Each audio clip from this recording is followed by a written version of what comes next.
Mr. President, just a short manifestation.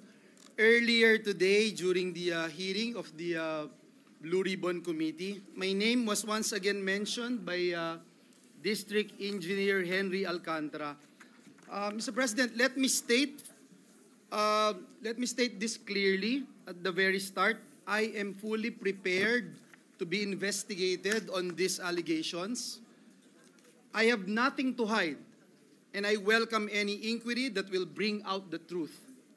Mr. President, in fact, if we carefully review what transpired this morning, it was clear, very clear, from Mr. Alcantara's own statement that, number one, Mr. President, Mr. Alcantara said, hindi po ako nag-request ng kahit anong flood control project. Sinabi din po niya, wala po akong alam at hindi rin po ako kailanman sinabihan tungkol sa mga proyektong yan. Ang request po ng representasyong ito ay multipurpose buildings para sa aking mga kababayan sa Bulacan at hindi po flood control. Sinabi niya po yan. Sinabi rin po at inamin ni District Engineer Alcantara na may tulong daw siyang pinaabot pero hindi po sa akin, sabi po niya. At siya na rin po mismo ang nagsabi na wala po akong alam doon.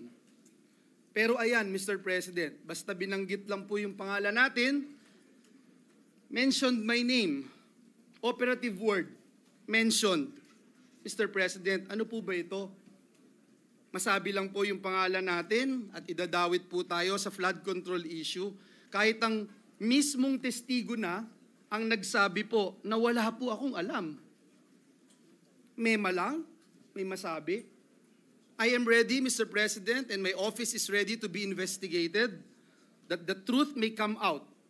At katulad po ng pagdalo ko kanina, Ginoong Pangulo, sa ICI, nakahanda rin po akong bigyang linaw ang mga bagay na ito sa anumang forum o lugar at patunayan na mali, malisyoso at pawang kasinungalingan lamang ang ipinupukol po sa ating pangalan. Maraming salamat, Ginoong Pangulo.